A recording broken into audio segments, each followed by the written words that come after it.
Ladies and gentlemen, pay attention.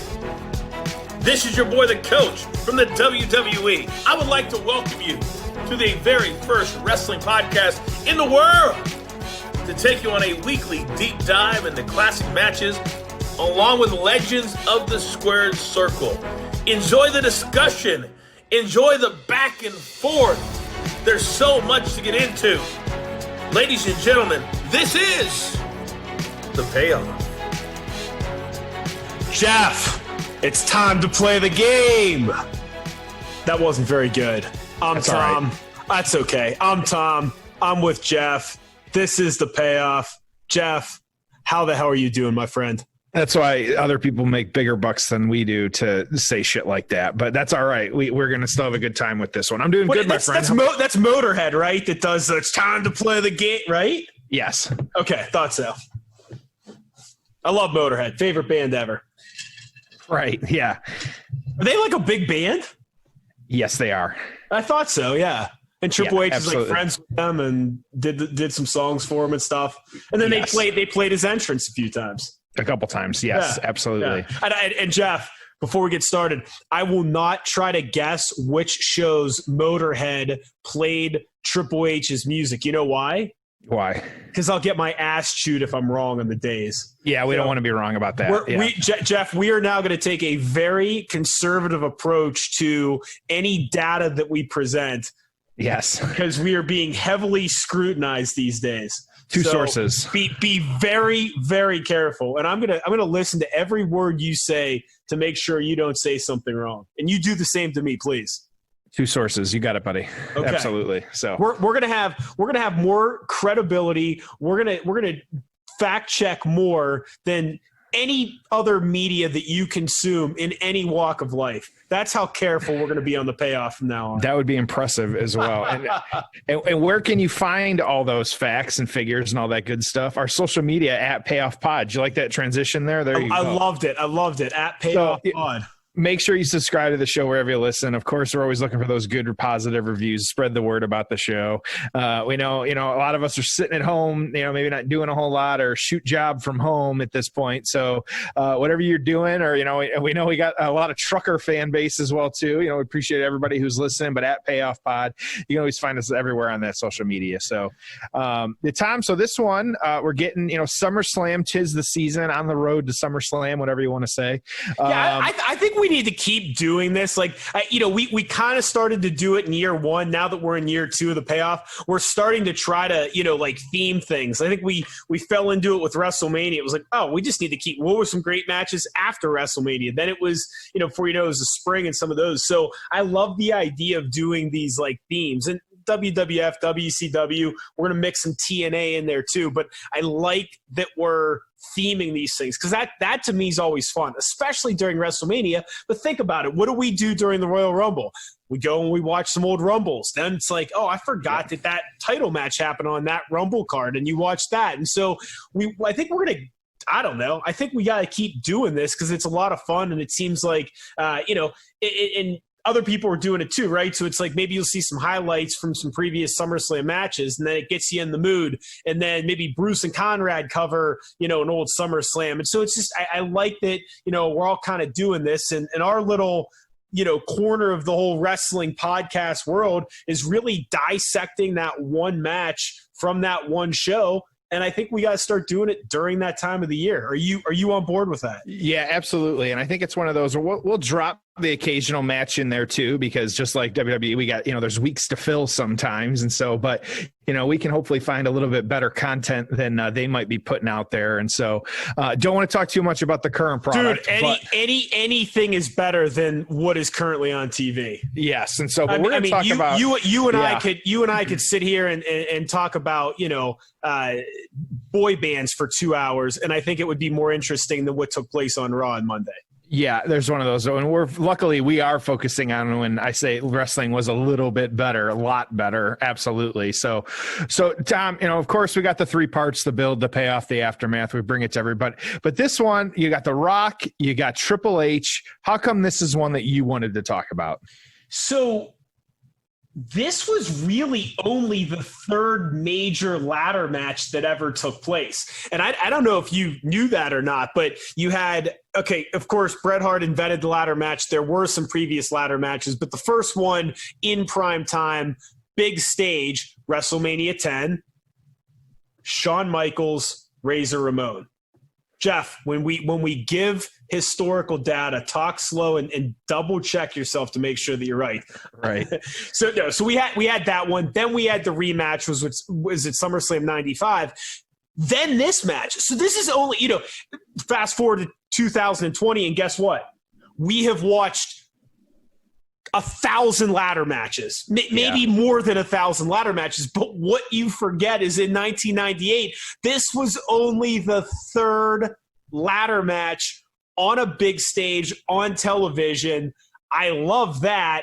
And we're going to talk about this more during the match. This is one of the things I wanted to talk about. But this is that golden era where the IC title still meant something, but wasn't for much longer. So, again, I wanted to cover this because Madison Square Garden, big stage, third big ladder match ever, two Hall of Fame legends, obviously, and it was for that IC title that really meant something, and I think that's going to be a fun topic for us to cover. What about you? It had been a few years, too. I'd say the last really big ladder match, it was SummerSlam 95. Of course, that was the ladder match, Shawn Michaels and Razor Ramon. You also had, and both of them, you had Razor and you had two times. So, coming into the SummerSlam, it had been a while, and it really wasn't like that big a deal. And we'll talk about a little bit about why like the ladder match was a part of this. It actually did have it's a little spoiler here. It actually did have some meaning of why a ladder was being used, and so there was storyline that it made sense, which was great. And so it's just one of those where nowadays, like you said, like it's just such a it's Monday we got a ladder match, like it's just there's tables, ladders, and chairs match, the pay-per-view, you've got all these things. And so now though we got that point where it didn't have the appeal in 1998 that it does now, or not even appeal, but just the common usage, whatever you want to say. And then the other issue you have now, too, is that when there is that theme of Money in the Bank, of Hell in a Cell, all you do is you just take whatever rivalry's happening and, it's Hell in a Cell. We got to settle this in a cell. Well, we have to settle it in a cell because that's the theme of the next pay-per-view, not because the only way for us to settle this absurd, crazy feud is in a Hell in a Cell. I mean, how did the structure get built? Well, it got built because Shawn Michaels, Undertaker wanted to kill each other. How are they finally going to be able to do it? How do you prevent Shawn from not being able to run and hide? We build this insane structure. And so I liked when, again, it made sense in the storyline for there to be a ladder match. As we sit here today recording this, early August, guess what?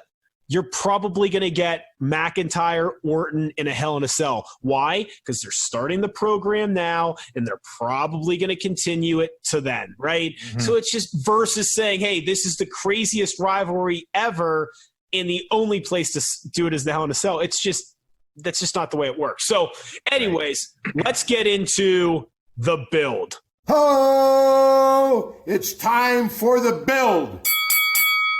All right.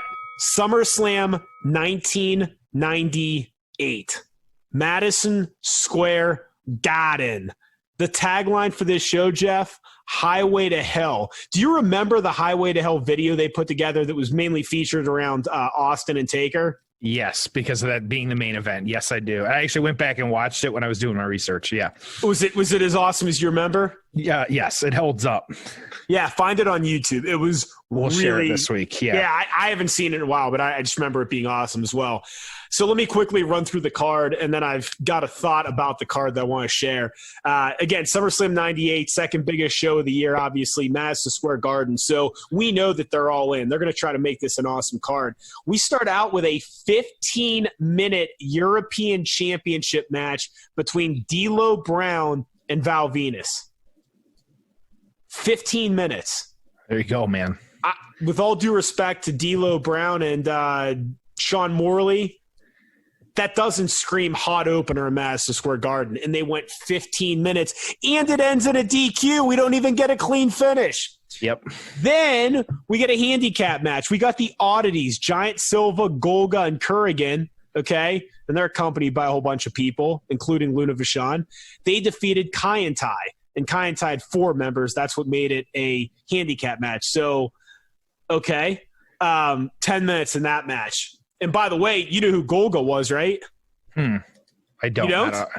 It's not. Was that which one was it? Earthquake? Yeah. Yes, it was Earthquake. Yes. Took me a sec, but I got there. Yeah. So then we get X-Pac, who's being accompanied by Howard Finkel, defeating Jeff Jarrett, who was accompanied by the Godwins. And I don't know if they were known as the Godwins now or not, but hair versus hair match in 11 minutes. So we're off to one hell of a start in this SummerSlam. Then we get Edge and Sable defeating Jacqueline and Mark Merrow, mixed tag match, 8 minutes.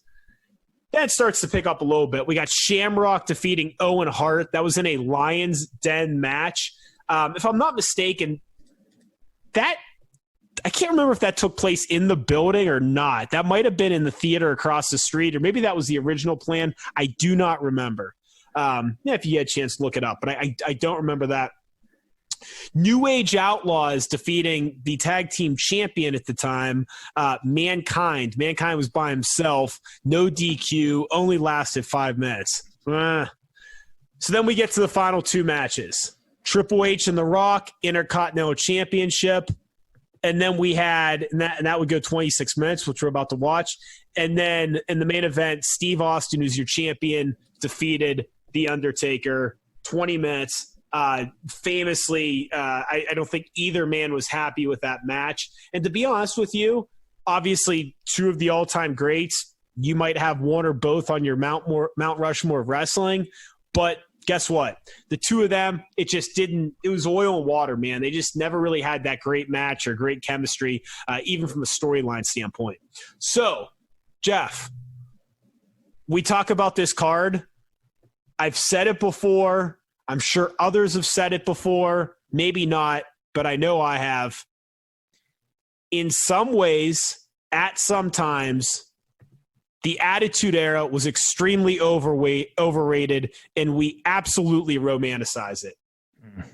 I'll hang up and listen to your comment. Yeah, and I know you know. This show sucked. Yeah, and we've talked about it off air too. And there was very high highs and extremely low lows, and especially too, like some of these cards that we've talked about, and part like why we share the card, like the talent on this card shouldn't have like given us some of this crap that we had to watch. Because there is a lot of big names on this card. You had Edge, you had X-Pac, you had Ken Shamrock and Owen Hart. Like, you like really the last 5-6 matches all had like half the card had really good people on it. But man, for whatever reason, it just didn't come together. Well, it's interesting too on the in the dark matches, you had Too Cool, you had LOD 2000, but it was still LOD, Animal and Hawk. They were accompanied by Draws. You had Gold Dust, Bradshaw, Vader. I mean, so then obviously all the guys we talked about on this card. This just it was not. I mean, again, I'll give it to them that there were a lot of storylines. There were a lot of things happening. At least it was better than now, where there's so much wrestling we watch that it's just 2 guys killing 12 minutes to fill a segment on Raw or to handle a match on the pay-per-view. So I will give them that there was a lot of storylines and a lot of things happening, but dude, this just absolutely sucked. So a couple other things going on in the wrestling business. I'll tell you what's funny. Shawn Michaels obviously at this point's retired, and they said, there's no chance there's little chance he's going back in the ring. He's retired, but he's a bad announcer. They want him to get back in the ring. Jeff, how funny is it? What if I would have told you in 1998, hey, in 7 years, Shawn Michaels will be wrestling again at SummerSlam, and he'll be doing it against Hulk Hogan? Right. So just kind of crazy. But if we had a nickel for every time a wrestler retired, Yeah, but it's just crazy that that he was out of it at this point and doing a poor job announcing. It's also funny too. I was thinking about this the other day, and I guess they were talking about, hey, there might be another Saudi show in the fall, and I was like, it's funny how like nothing being on television right now, or there being no audience right now on television. We've been deprived of like any legends coming back. Like, Taker's not walking into the Performance Center again. Goldberg's not coming back unless there's a big payday. You ain't seeing Lesnar anytime soon, right? Unless Vince is in a real pickle and has to call on a favor. It's just funny how, Triple H, obviously, you go down the list of guys that they're not getting anywhere near this, and they probably won't the rest of the year. So, and Edge is out. So there's just not a lot of the legends floating around like there often are. And the last thing, I caught this in the Torch. They're just talking about how, and I made this point earlier, this is really only the third big ladder match. There was a ton of pressure on Hunter and Rocky Maivia at this point to put on a killer match because of that. And keep in mind, neither of these guys are made men at this point. So this was like, all right, look, second to last match, IC title, Madison Square Garden, ladder match. You guys are either stepping up and you're showing you're the future of the company, or you're going to really screw this thing up. So there was a lot of pressure on this match. So storyline standpoint, how do we get to this match? Yeah, and we'll see a lot of comparisons through some of the comments and the reviews after, like what this was trying to live up to. But this is one. So you've got, it was actually D-Generation X that was In Your House, of course, the fabled In Your House series, December 1997. Remember, the SummerSlam is the summer 1998. You had Stone Cold, who actually beat The Rock. It was a quick match, and he retained the Intercontinental title. But the next night, though, you had Austin, being told that he has to be in a rematch, but instead forfeiting the belt to The Rock and giving it to him. Of course, though, hitting the Stone Cold Stunner on the way out as he have to, but that is how The Rock first came into possession of that Intercontinental title. So the previous month, though, you had, it was actually, previous month, I say July 1998, another fully loaded In Your House. The Rock, who was the champion at that point, and Triple H, the two of them actually had a 2 out of 3 falls count match. It was actually a no contest. It was a 1-1 draw. They went 30 minutes where they couldn't, get a winner, which of course, screwy finish, it's the theme of the day. So they continued actually to have a little bit of, a rivalry for like that whole time. Now, something else too, when we say The Rock and Triple H, this was at a point too where you had The Rock being a part of the Nation of Domination and Nation of Domination, and Triple H being a part of D-Generation X. And so yes, you saw the rumors they're going to like bring it back, right? Or they're going to do it. Yeah, and they're worried about how it's going to be taken with like the current climate or whatever it was. Yeah, political. And I think two things can be true. I think if they would have brought it back, it would have been edgy and really, really good. I think if done right, it could have been awesome, but I also think it would have been a terrible idea. Yeah. I wouldn't touch it, but I think the idea in different times of doing something like it, because dude, Farouk was awesome. It gave Godfather something to do. It elevated D'Lo. It was the reason The Rock had a reason to come back and be a badass heel. Like there was a lot of, and it was just that faction era where there was a lot of stuff going on. So you and I both agree. We love factions. We love the idea of getting guys the rub. So yep. It's just a shame, but yeah, it's probably not the right time for it. And this is one. And so at this point, and there had been a lot of different members of the Nation of Domination, a lot of, we like Farouk is the leader, really until The Rock kind of took that over. It was right in this period at 1998, the middle of it. But you also had D'Lo Brown was a part of it. You had the Godfather, like you said, The Rock running the show, Mark Henry as well, who, Mark totally Henry forgot about Mark Henry. Mark Henry was actually Owen Hart was in it, yeah. Part this match, and then at this point too, Owen Hart had actually joined as well too, and so I mean, big names being a part of that, and so that's something to kind of think about when we talk about so you had them, but then you also had Degeneration X. So the two factions kind of going back and forth. Again, my love of factions, I don't hide that at all. I think that's something that it pays off of that. So what you had though was August 17th, and so this was just really 3 weeks or so before this SummerSlam occurred on Raw. You had Degeneration X and the Nation of Domination. It was a street fight. The Nation won, but this was because, and this speaks to how the ladder got involved, The Rock hit Triple H with a ladder and he started to bleed. And so that was kind of, I say, what started the idea of the ladder match. But really right after that match, Triple H challenged The Rock to a ladder match at SummerSlam for the Intercontinental title. So it's very quick, I say, the build for this match itself and the stipulation, but these guys had been feuding for quite a while, and you'll see they kind of kept feuding after this as well too. And so when we're discussing the build, there was a lot with it, but this match, it was 2 weeks out, we got the stipulation, but these guys had a little bit more of the faction storyline happening too. So it was a week later. It was Sunday Night Heat, of course. I know, Tom, avid watcher of Sunday Night Heat as you are, I'm sure you remember it, that The Rock accepting the challenge. It was August 23rd. I find, we talk about, long builds, short builds, all this other stuff. Overall, for getting this stipulation, very quick build. We got it in 2 weeks, while there may have been, the kind of at the seams, these guys kind of fighting each other and everything. The stipulation itself of the build didn't come together until very late and very close to this match. But it did have a little bit of a reason, because The Rock using the ladder as a weapon and things like that. So it made sense. So, Tom, your thoughts on the build, though?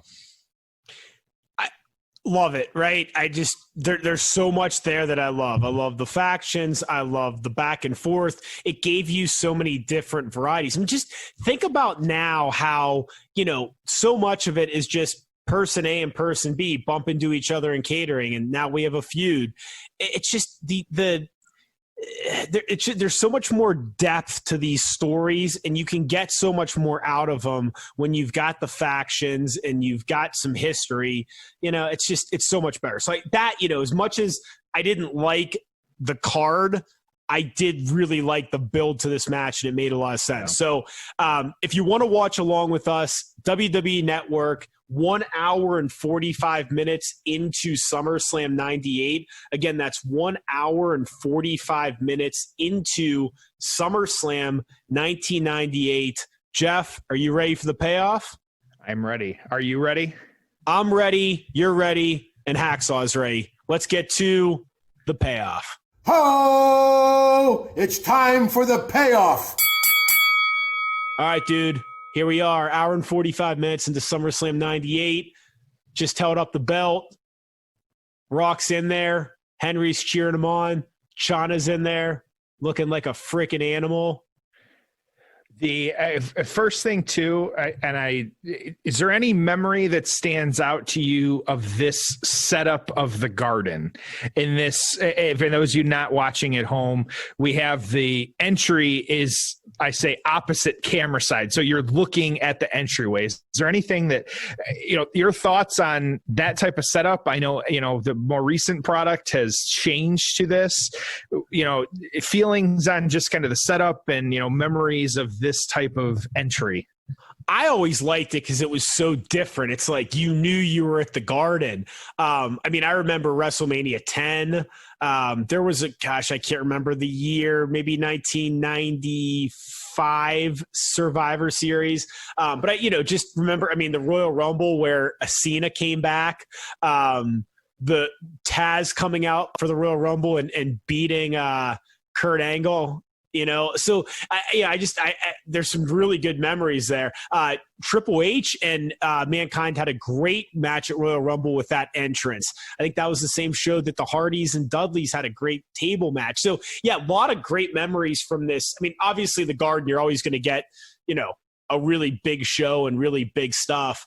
But yeah, I love this entrance, and I don't know. I just always thought it was so much different, and I guess you probably couldn't replicate it even if you wanted to other places. Maybe you could build something similar. But. I forget too. Have you been to the Garden for a show? Oh, well, never for a wrestling show. I used to go for the Big East basketball tournament. I probably went like 6 out of 7 years, like end of high school through college. And then even when I graduated. So I'd go, and just went to, 4 games a day for a couple of days in a row. And then there'd be the semis the night before and the finals, and the Garden being right in the city. But I mean, it's not a spectacular building, but it's cool because of the Garden, and it's more of just what's around it, the whole city.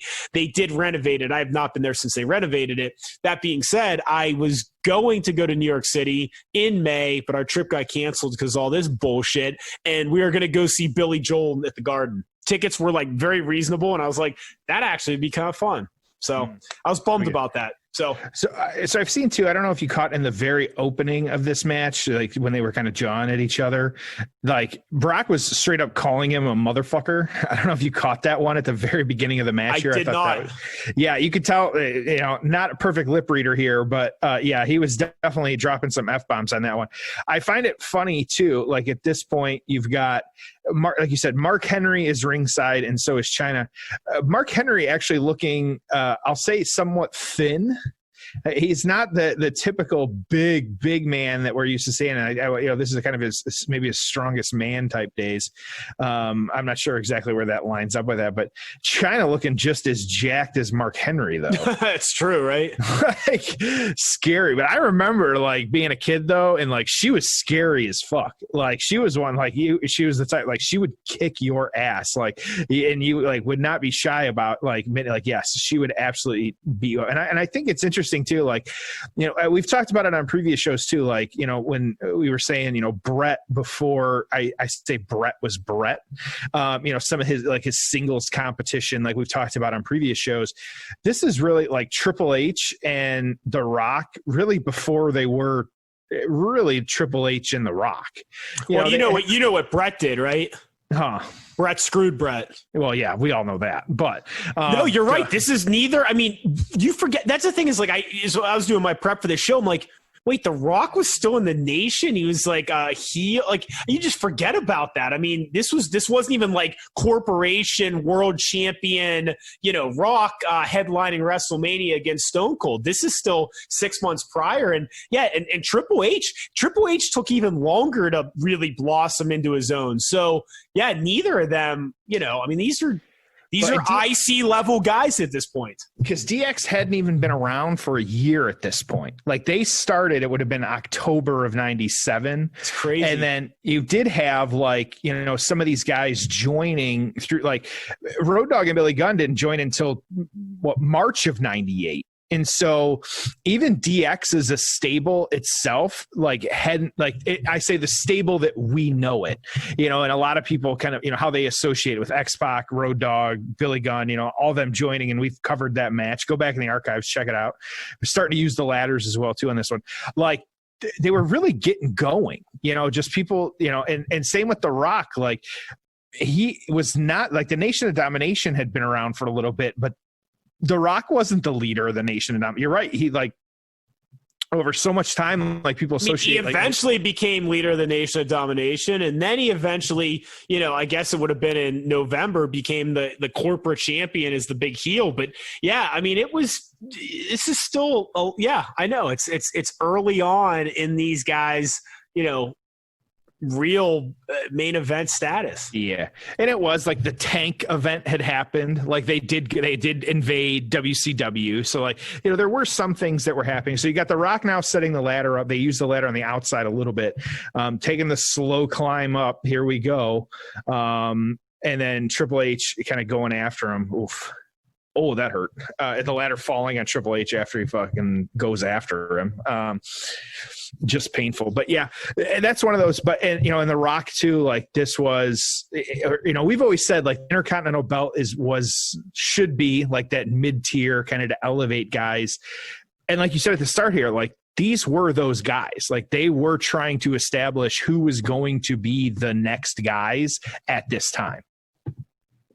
Oh, you're absolutely right.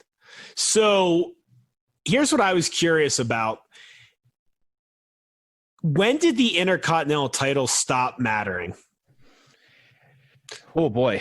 I was curious. So I pulled up a list of every Intercontinental champion. Okay. So at this point, the IC titles still mattered. I mean, I certainly don't need to go through every name, but some of the names that we think of Randy Savage and the Warrior and Rick Rude, Mr. Perfect, and Razor, Shawn Michaels, Razor, Bulldog, Diesel briefly had it, and that was obviously a stepping stone to the world title. Jeff Jarrett, Goldust, Ahmed Johnson, Mero, Triple H, The Rock, Owen Hart, then Steve Austin, which was really important. But again, in 97, 98, I mean, it still really meant something. Yeah. And what's funny is as I look at this, Jeff, it stopped meaning something really soon after this. So Triple H would hold it for a while. Ken Shamrock had a run with it, actually a pretty long run with it. Then it went downhill fast. Your 50th champion ever, as of February 14th, 1999, Val Venus. Okay, Val Venus I get. Road Dogg singles, Godfather. And it's just flipped around over and over. Edge, Jeff Jarrett a couple times, D'Lo, Jeff Jarrett again, Chyna, Chris Jericho. I mean, Angle, Benoit. Okay, so now they're using it again in 2000. Okay, it's kind of hanging on. Eddie Guerrero, Jericho, Triple A. 2001, and then it's just like Albert and Lance Storm, Edge, Christian, Edge, Test, Edge, Regal, RVD, it's just kind of, and then it's just flip-flopping. My point to all of this is, it wasn't a fast decline, but it just flipped so much that, it just lost its luster, man. And then I'm now in 2006, 2007. It's just flipping to a bunch of people. It means nothing. I just really miss it. And it wasn't long after this where we lost the whole you become IC champ, then you become world champ. And I still to this day miss it because, look at that Drew McIntyre WrestleMania moment. And granted, it was empty arena, but it meant something because the guy finally became world champion. We don't have those moments enough anymore because there's not this like natural ladder of progression anymore. It's just, what's the point of AJ Styles being Intercontinental champion? There is none. Yeah. And good usage of the ladder reference there as well, too. You've got, too, The Rock using – nobody really trying to climb the ladder except the one attempt, but you got The Rock using a steel chair now and Triple H's leg is pinned in the ladder. But to your point, too, yeah, and and kind of looking at like some of those, I say, early title reigns, too, they were very long. Like, they were guys and, part of it is, and we've talked about like belt bloat, before of just like, there's too many belts. There's just kind of too many, it's hard to kind of tell the story with those things. I'm with you of like, what are you doing with it now? But, and there were some of those guys in there that, did it looking back in retrospect, did they need to win it to elevate them? Probably not. Like, cause I remember too, like a lot in there, like, Jeff Jarrett had the belt a lot. I remember. But like he never had it for a very long time. And should it be one of those belts and maybe it's just part of like, kind of looking back and, it's some of the numbers, like, are you really building the star and really doing what you're supposed to be doing? If somebody has a belt for a month, like, is that really enough time to kind of build someone into something? No. And the more you water down the belt, the less it means. The whole point, look, there's kind of like two schools of thought, right? One is championships mean something and the other means it's a prop, or the other side is it's a prop. I just the further you can get towards championships meaning something and the further away you can get from them being a prop, the better. But man, right now, they feel like props. It feels like, oh, who's carrying this prop around? Oh, Sasha Banks is. Oh, Bailey is. Oh, they've got a couple props. Oh, McIntyre's got that prop. Oh, Strowman's got that prop. I mean, Right. you look at Braun Strowman, you're like, he is the world champion right now. He carries himself like a world champion. He has matches like a world champion. Hell no. Right. Hell no. So that's my issue. And I remember, like, because this is when I was getting back into wrestling, after taking, like, I had like Cody Rhodes having it, and like, you know, what came of that? Like, they ended up shitting all over him with that. And so, you know, at the end of the day, he had some good things in there here and there, but it's one of those where, you know, Shelton Benjamin had it for a long time too. But like, again, like, you know, other than taking the best super kick ever on the planet from Shawn Michaels, like, or worst if you're him, like, you know, it's just one of those where, yeah, it's hard, and that's good. And I think that's something to kind of go back and look at, and maybe, you know, let us know Twitter, like, you know, when did this, you know, when did it happen? Like, you know, when did it, you know, become like this match that just, you know, it just didn't, or when did it become this title that just didn't matter almost? Yeah, and I'm saying it was probably about 99. It was about 99 when it just stopped. So when I say Intercontinental Champion, what wrestler comes to mind for you? The first name that popped into my, and I said it, it's like Razor. Like, he's the first one that pops into my mind when, you know, I think of like, who do I associate the Intercontinental belt with? I think like Warrior is another one too. I think too, I know Verboten, but I know Chris Benoit had it for a long time too. And like, I remember that, like Jericho had a few runs with it. You know, and some of these guys in here, but I always like Razor is who I associate the belt with the most. Okay. And I get like Pat Patterson is like the, you know, Intercontinental champion of all time and things like that. But yeah, this is just one of those where him and a Warrior a little bit too, but like, you know, for me, it's Razor. So yeah, for me, it's not that he was the best, but for me, it was Mr. Perfect. And probably because he was like, you know, one of the first ones when I was a kid watching, but you know, Mr. Perfect was just that prototypical, he had great matches. You knew he wasn't Hulk Hogan. You knew he wasn't like that high up, but I don't know. I always dug Mr. Perfect as Intercontinental Champion. I thought he was like the perfect Intercontinental Champion, but I really did think he was. So I think we've got kind of a good analogy here. So with Triple H just going for the pedigree and then Rock flipping him over, they're using one ladder in this match. That's a good point. That's a really good point. When we think of a ladder match nowadays, what you've got a 10-footer, you got a 6-footer, you know, and you've got at least 3 or 4 of them. There's usually one big 15, 16, 18-footer, whatever it is, depending on what Jeff Hardy needs to jump off of. Like, it just kind of depends, or Shane. Now we got a second ladder in there as well too, thanks to Mark Henry, Svelte Mark Henry. Less is more. What are your thoughts? Oh, I agree. The problem is, for the last 15 years, everyone's tried to top everyone else. Well, they had 4 ladders. We're going to have 6 ladders. Oh, they had a 10-foot ladder. We're going to have a 15-foot ladder. You know, at some point, there's only so much you can do. And guess what? The reason that we love pro wrestling, the reason that our favorite moments are our favorite moments are because the characters. And when the booking sucks like it does now, none of this shit matters. You know, a guy jumping off a ladder doesn't matter if you don't care about the guy. 6 ladders in the ring doesn't matter if you don't care. But if you look at this and you're like, gosh, you know, Triple H, man, like, he's finally out of Shawn Michaels' shadow. You know, he's been in the hunt for a while. Nation of Domination keeps screwing him. Can he at Madison Square Garden finally, you know, become the Intercontinental Champion as this DX leader, good guy? Like, you're glued to it. So, you know, again, it's more about the characters and you caring and getting wrapped up in the story than it is about how many ladders and all that. So, and you'll see it from the crowd. Well, and I don't want to overlook the fact the forearm shot that China dropped Mark Henry with on the outside. And then again, Triple H, there's a sliding kick into the ladder, into the Rock who's standing outside. I haven't seen that in a long time.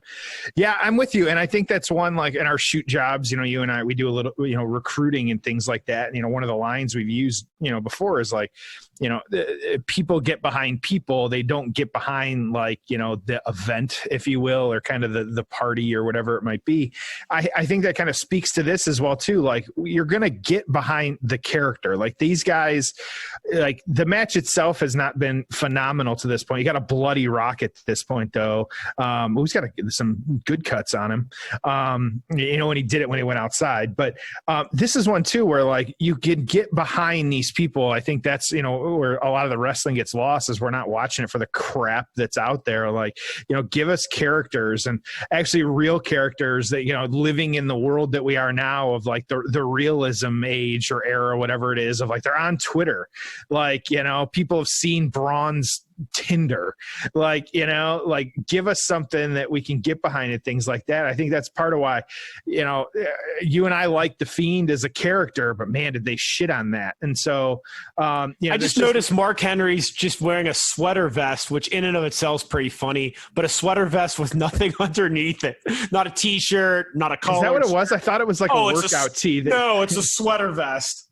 See, only Mark, and this is long before the only he can pull that off. I'd love for it off, right. But I'd love for you to try. I'd love to see you in a sweater vest with nothing else underneath it. China in a sports bra, yeah, just crazy. So Rock's setting up the ladders here again as well, like for the spots, and this is one too, like. So much with like the multiple ladders, so much of it is spot setup too. Like you and I, like if they're setting a ladder up and it's stretched from like the ring to the guardrail, at some point somebody's going through the ladder. There's going to be a fake out spot, and then somebody's going to, go into that ladder, like plain and simple. Rock planning Triple H with the DDT there. And that's a great shot of him kind of picking his head up a little bit, and just he is dripping blood at this point. And so it just got both guys laid out in the ring at this point. Do you miss blade jobs? Oh boy, they're appropriate at certain times. Like, I think knowing what we know now, it's very difficult for me to get behind some of that stuff. Like you and I have said, like watching some of these chair shots and old matches, and like, this match isn't too brutal in kind of what they're doing, but like, I think that there is a storyline way that it can be used, and but at the same time, like, no, we don't need to see it every week. But yeah, if you're swinging a ladder around at somebody, they were doing it every pay-per-view back in the day, man. They were doing absolutely, at least once. It would all be TVMA nowadays. Yeah. What's weird is like the blood doesn't bother me. Like if they still did it, I mean, fine, whatever. The chair shots ahead, I cringe, man. I'm like, what the hell were we doing back then? Well, and that's why it's so, when Cody was taking him not too long ago in AEW, that's why it's just so shocking, I say, because knowing what we know now and like him taking full on chair shots, like, yeah, that shit's fucked up nowadays. It's simple. So yeah, man. It's like, and then you get into it and you're like, all right, I know why he's doing it. It's obviously for entertainment and for like, hey, the shock factor. But it's like, man, should you be doing that now? Like, is that like irresponsible? I don't know. Yeah. But man, it was brutal. But you and I are not going to miss football every weekend either. So, we're, who are we to, so you got China now trying to slip Triple H a chair, not, hiding it at all. The ref, trying to stop her. And so the one big chair spot I'll say was they've got the ladder draped from one side of the ropes to the other in the corner, and Rock pushed him off into the ladder, which nowadays, like, that'd be just like a common spot in the middle of a match. Yeah. And so this one, and then they got the Rock holding the ladder in front of him, and then Triple H coming down on the chair with him. So I had forgotten about the chair shots, and I had not watched this one in a while. And I'd just forgotten about the chair getting involved. So we had a tables and chairs match long before this was a thing. So do you prefer Triple H with the long pants or with the shorter pants? I prefer trunks. Triple H with the long hair versus the short hair. Well, so, obviously. but that's just me, whatever. I'm indifferent to it. I guess I'm more the hair, like bring back the long hair and get rid of the beard. Maybe I think that'd be a funny look. I'm sure he can't grow the hair, but who knows? Don't let him know that, because if that's not true and then he tries to kick my ass, I don't want that. But so The Rock slamming, Triple H down onto the ladder again. Whatever. I probably like the more biker, crazy Terminator Triple H more. He's going for the people's elbow. We got some crowd action here. Tom's searching for the line. That's right. Yeah. So a little bit of a roar there. And so, and that's one. And this is, these guys, this is one where I think we got a little bit of blood on Triple H on the side there too. I don't know if that's just from The Rock, which again, I've talked about it before, the superhuman ability for these guys to stop bleeding in the middle of the ring.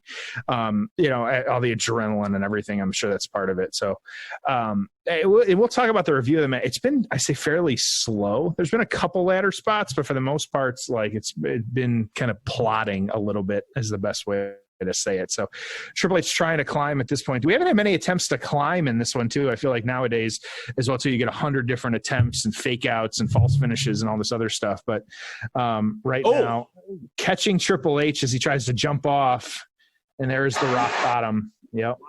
That's cool. I like that. Struggled a little bit with it, but I liked it. He got it, but both men laid out, not able to get up. So good stuff. China just looking scary. All right. If I ask you an honest question, will you give an honest answer? Sure. What'd you think of Playboy China edition? No, thanks. I thought it exceeded expectations. Put me in the pleasantly surprised category. I do remember, and that was speaking to the era. I do remember they would sell the shit out of that on Raw. They would don't miss it. Because they sold more copies whenever. I mean, her, Sable, Tori. I mean, a bunch of them were in it. I forgot how many. Sunny should have been the first one, but she turned it down. Well, I was going to say you can't find her nowadays too. Hey, is she locked up right now? She said last I checked, yes, she was still locked up. And how stupid is it considering she was actually killing it on OnlyFans? What did we say? She was probably making tens of thousands of dollars a month. Minimum. Yeah, we thought it was like $300,000 a year or something like that. Oh yeah. From crazy. her OnlyFans account. But I still vividly remember Jerry Lawler, and there's the pedigree onto The Rock, getting the big. Still a great move, man. Still a great move. Yeah. Jerry Lawler, having the, the issue in front of him and him, screaming about puppies and all this other stuff. You could never get away with it nowadays, but just funny as hell, what they could get away with back then. Oh, powder in Triple H's face, courtesy of Mark Henry. That was good. Yeah, look at that. Triple H blinded right now, trying to find his way back. He must have had that hidden under his sweater vest. Sometimes, man. Yep. You just never know. But still climbing, though. Still trying to get up to the top with it in his face. But The Rock climbing up the other side, if you will, as well, too. The two guys, going at it. This is one too. It's just one of those, and we're going to talk about it in a minute here, but and The Rock, and here you go. China getting involved with the low blow and The Rock falling off the ladder. Yep. There it is. Legal in this situation. So she can do it. And the crowd on their feet at this point too, as I think they realize what's about to happen. Waiting for it to swing back his way. That's kind of funny. Oh, but The Rock and a big pop from the crowd. Huge Everybody's pop. up.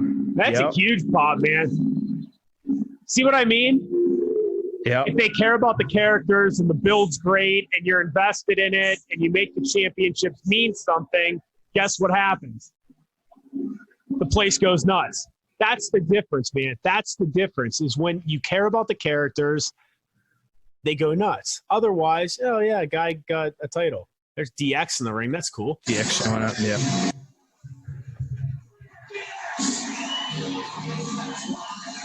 Just celebrating with Triple H in the ring. Good stuff. So, ready to get into the aftermath, my friend? Let's do it.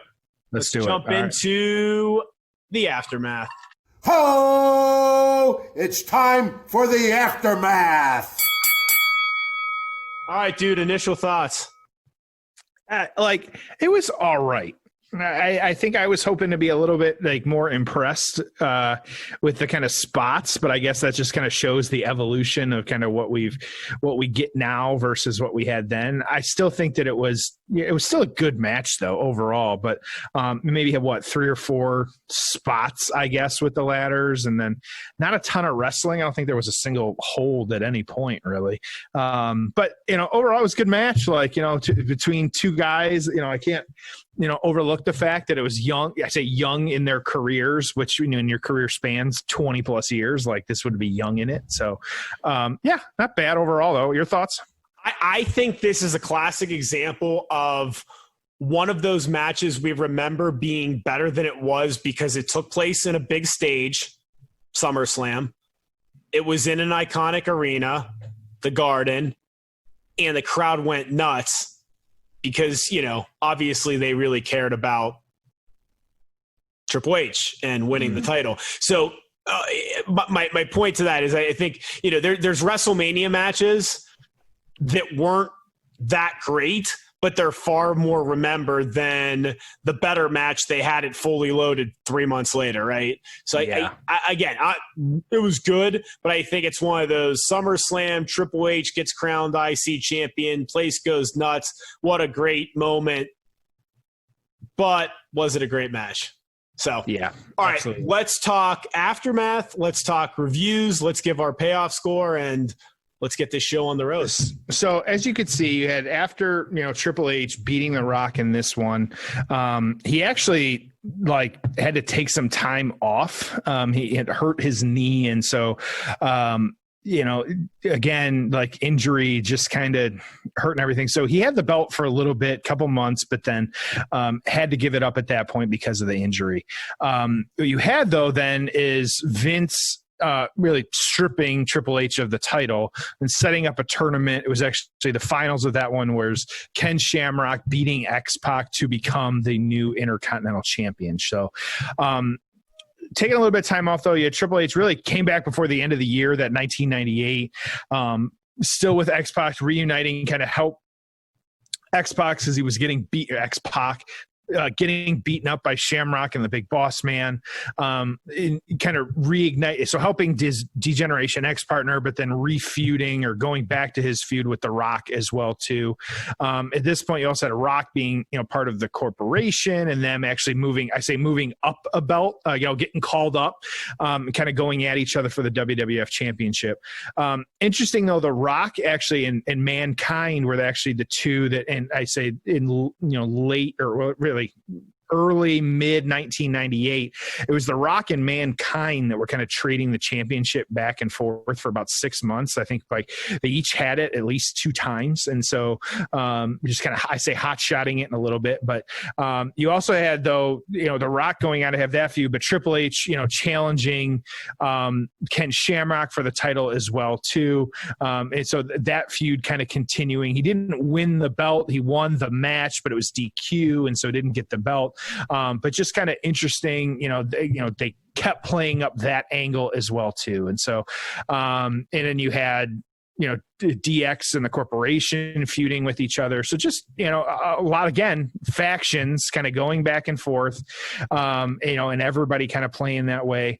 And really it was, going into this, The Rock and being a part of the Nation of Domination was really considered to be the heel. But then after this, and a story for a different day, after this is when he started being, the people's champ.